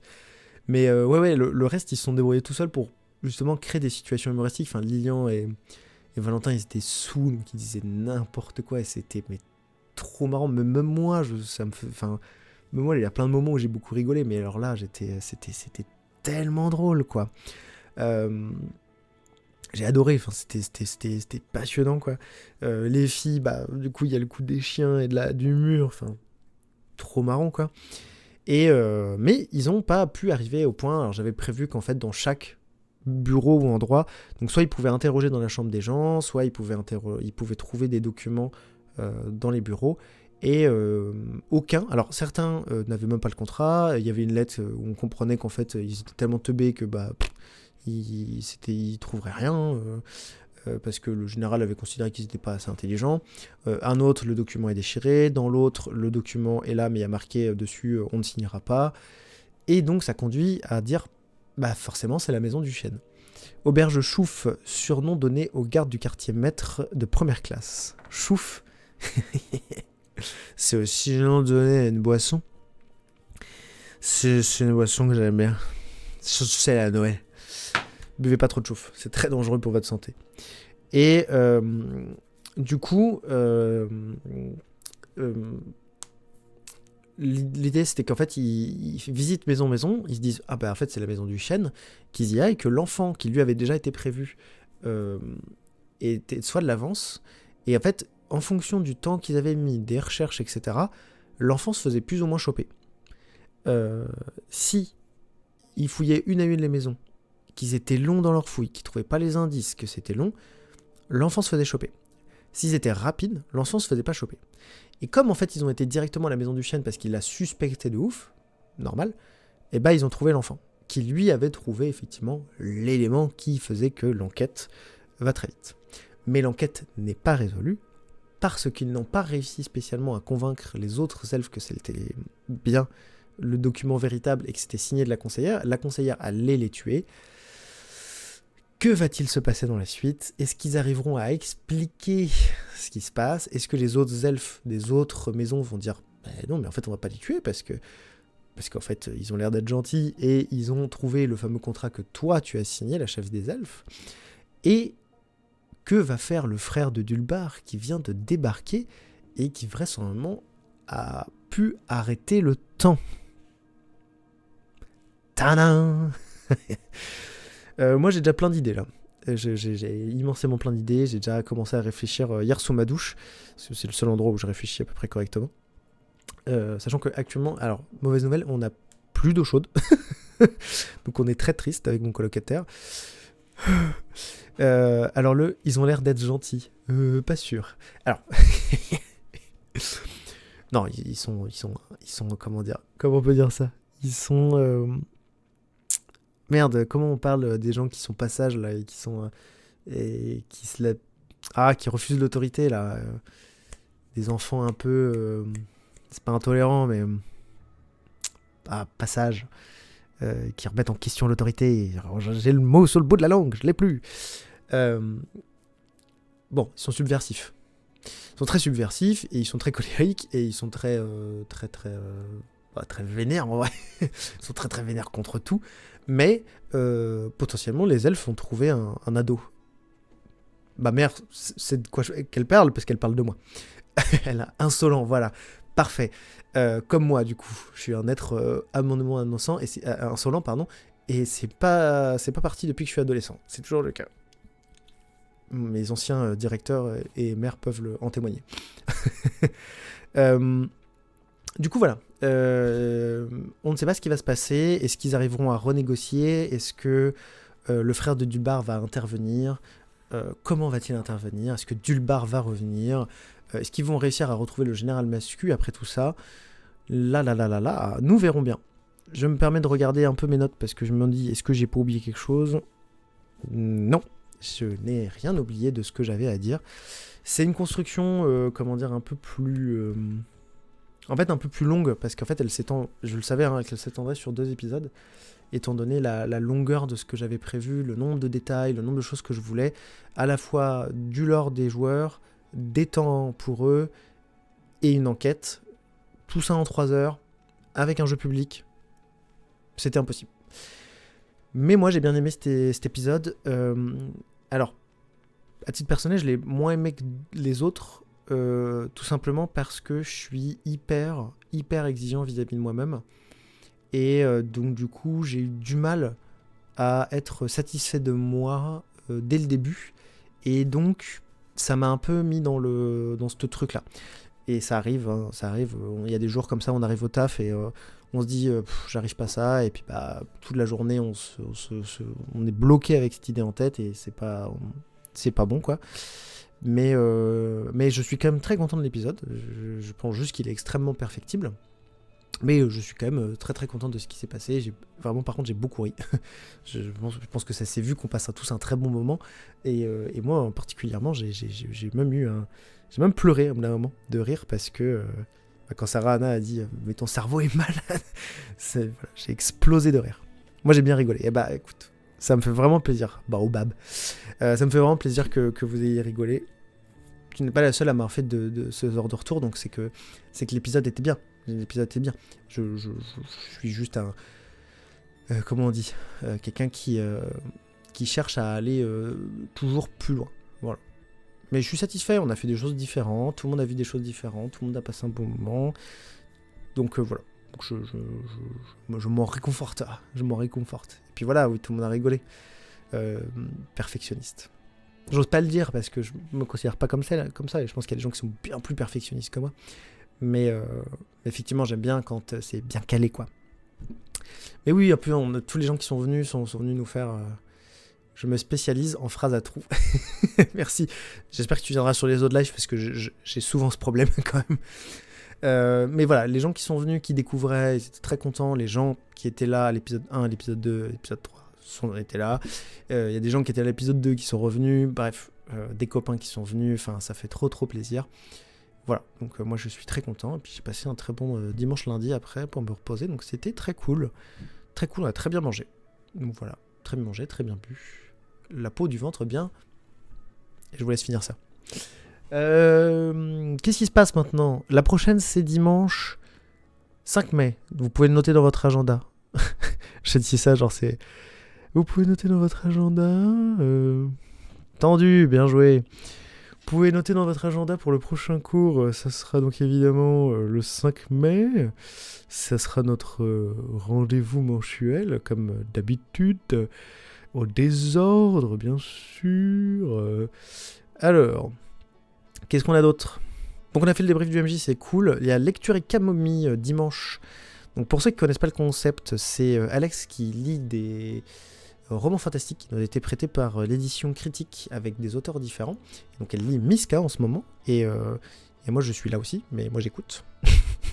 Parce que je suis en train de jouer à côté. Parce que je suis un mauvais collègue, voilà, disons-le.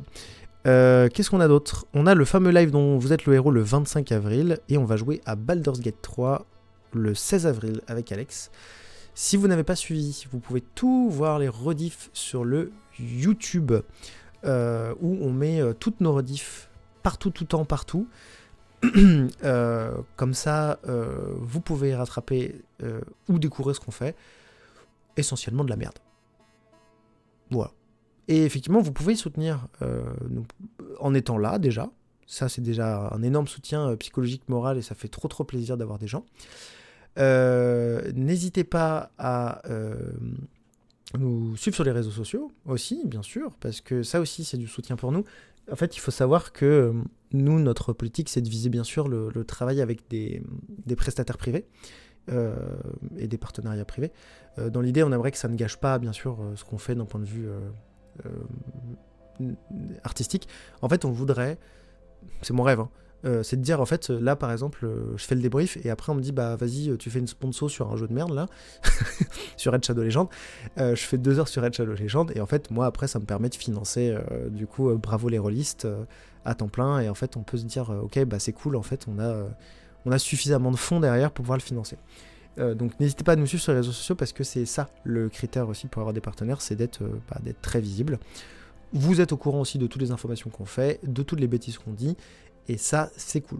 Le caca bébé, bien sûr, pour s'abonner, et sinon, vous regardez les pubs. Ça nous rapporte 1 centime par heure, donc n'hésitez pas à regarder. Voilà, on a fait le tour. Je suis étonnamment moins fatigué qu'au début, donc, mais je vais quand même y aller, parce que bah, je sais pas ce que tu fais, Nico, mais on va peut-être se faire une petite game. Je sais pas quoi, mais on va jouer. Et voilà, bah merci beaucoup d'avoir été là. Ça fait trop plaisir d'avoir du monde, d'échanger du coup sur le truc avec des gens qui en plus étaient présents dans le public. Au contraire, c'est très chaleureux. Merci beaucoup, maman, de venir à chaque fois. C'est très gentil de venir nous soutenir, dans ce projet. Et puis, bah, n'hésitez pas à nous suivre. Comme ça, vous aurez aussi le lien de réservation pour la suite. Voilà. Rendez-vous ce dimanche pour Lecture and Camomille. De rien, merci à vous, ça fait trop plaisir. Et puis bah, on se voit bientôt. Allez, j'arrête. Je vais refaire des accents, ça va être un scandale.